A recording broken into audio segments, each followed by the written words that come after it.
Hey, hello students. This is second chapter of class 10. Nelson Mandela: A Long Walk to Freedom. इस संक्षिप्त गद्यांश Nelson Mandela की आत्मकथा से लिखा गया है। उसने अपना जीवन दक्षिण अफ्रीका में रंगभेद नीति को दूर करने में लगा दिया। उसे 30 वर्ष तक जेलों में रहना पड़ा, जहां उसने यातनाओं और कठिनाइयों का मुकाबला किया। यह 1994 का वर्ष था जब वहां पर प्रजातांत्रिक चुनाव हुए। उसकी पार्टी को दक्षिण अफ्रीका में बहुमत प्राप्त था। वे एक नए राष्ट्र के प्रथम अश्वेत राष्ट्रपति बने। यह गद्यांश स्वतंत्रता पाने हेतु उनकी तथा उनके मित्रों की परेशानियों का वर्णन करता है, जिनका उन्होंने डटकर मुकाबला किया। यह गद्यांश यह भी दर्शाता है कि किस प्रकार स्वतंत्रता की भूख उनके लिए अत्यंत ही महत्वपूर्ण बनी। अब इसकी समरी देखते हैं। दक्षिण अफ्रीका में प्रथम प्रजातांत्रिक सरकार का राज्याभिषेक। ये 10 मई का दिन था जब दक्षिण अफ्रीका पर शानदार और स्पष्ट रोशनी का शुभारंभ हुआ। प्रिटोरिया में मनोहर बलुआ पत्थर से बनी रंगशाला में अंतर्राष्ट्रीय नेताओं की भारी भीड़ इकट्ठी हुई। यह श्वेत प्रभुत्व का अंत था। दूसरी ओर यह दक्षिणी अफ्रीका में बिना रंग भेद से बनी प्रथम प्रजातांत्रिक सरकार का मनोहर राज्याभिषेक था। नेल्सन के साथ उनकी लड़की जिनानी थी। शपथ ग्रहण समारोह। सर्वप्रथम मिजी क्लार्क को द्वितीय उपराष्ट्रपति के रूप में शपथ दिलाई गई। फिर थाबो मेबेकी को प्रथम उपराष्ट्रपति के रूप में शपथ दिलाई गई। इसके उपरांत नेल्सन ने संविधान के प्रति आज्ञाकारी होने की शपथ ग्रहण की। उसने स्वयं को दक्षिण अफ्रीका के लोगों की खुशहाली के प्रति समर्पित होने की शपथ ली। एक अतिथियों की ओर देखते हुए संसार को उन्होंने कहा, हम नव जन्मी स्वतंत्रता को शांत तथा आशा देंगे। एक भारी मानव बर्बादी समाप्त हो गई। एक भारी मानव बर्बादी समाप्त हो गई है। आज हमें इस धरा पर अंतर्राष्ट्रीय अतिथियों का आतिथ्य करने का नैतिक अधिकार प्राप्त हुआ है। हम उन सभी का आभार प्रकट करते हैं जिन्होंने न्याय, शांति तथा मानव की गरिमा हेतु एक जन विजय प्राप्त करने में सहायता की है। हम सभी की गरीबी, कठिनाई, अलगाववाद तथा लिंग एवं रंग भेद से स्वतंत्रता दिलाने को वचनबद्ध हैं। यहाँ स्वतंत्रता का शासन हो और ईश्वर अफ्रीका को आशीर्वाद दे। अफ्रीकी विमानों का एक आकर्षणकारी एवं रंगीन दृश्य। तो कुछ ही क्षणों के बाद यूनियन बिल्डिंग के ऊपर से अफ्रीकी विमानों का एक आकर्षक रंगीन दृश्य गुजरा। इसके बाद सेना तथा पुलिस के आला अफसर थे जो राष्ट्र के प्रति अपनी वफादारी का प्रदर्शन कर रहे थे। अंत में एक वी आकृति का इम्पाला जेट विमान दक्षिण अफ्रीका के झंडे के रूप में काले, लाल, हरे, नीले और सुनहरे रंग के आकाश में पूछल धुएं के रूप में प्रदर्शित हुए।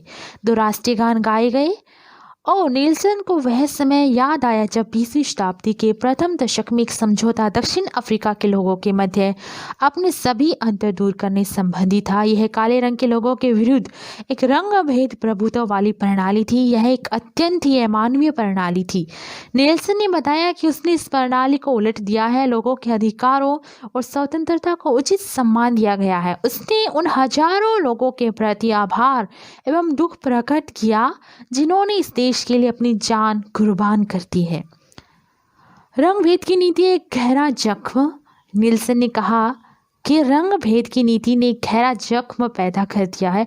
इसे ठीक होने में काफ़ी वर्ष लगेंगे। बहुत से प्रसिद्ध लोगों की जानें चली गई है, परंतु उसने कहा कि इस देश के लोग ही सबसे महान संपदा है। वे हीरो से कहीं अधिक शुद्ध एवं सच्चे हैं। शहीदों से ही उसने धैर्य के अर्थ को समझा है। एक शक्तिशाली मनुष्य कभी घबराता नहीं, परंतु डर के ऊपर विजय प्राप्त करता है।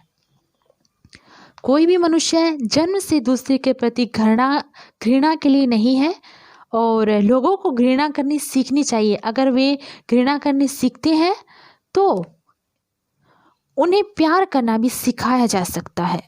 हमें जानना चाहिए कि प्यार हमारे दिलों में अधिक प्राकृतिक रूप से उमड़ता है। उसने जेल में भी मानवता की ज्वाला देखी।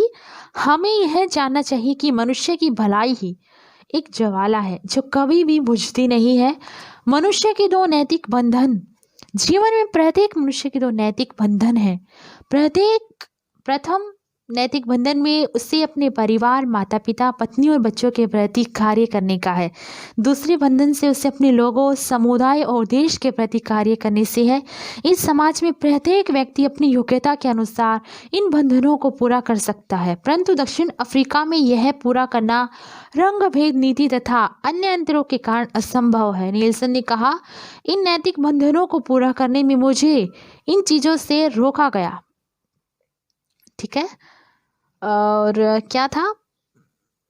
दक्षिण अफ्रीका में पूरा रंग भेद नीति तथा अन्य अंतरों के कारण असंभव है। और नेल्सन ने क्या कहा है कि इन नैतिक बंधनों को पूरा करने में मुझे इन चीज़ों से रोका गया। यद्यपि मैं स्वतंत्र पैदा हुआ था, परंतु मुझ में स्वतंत्र होने की भूख नहीं थी। परंतु मैंने यह अनुभव किया कि मेरे बचपन की स्वतंत्रता केवल एक भ्रम थी।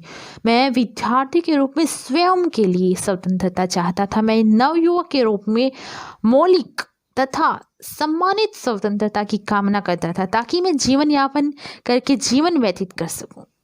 परंतु शनय शनय यानी धीरे धीरे मैंने देखा कि मैं स्वतंत्र नहीं था।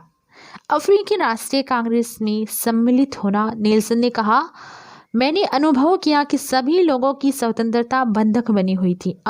अतः मैं अफ्रीकी राष्ट्रीय कांग्रेस में सम्मिलित हुआ। यही वह भूख थी जिसने मेरे दिल में जगह बनाई, और मैंने अपने लोगों के लिए गरिमा तथा आत्मसम्मान से स्वतंत्र स्नेह की इच्छा की। इसके परिणाम स्वरूप एक डरपोक मानव धैर्यवान बन बैठा। एक परिवार से प्यार करने वाला मानव अपराधी, बेघर तथा साधु बन गया।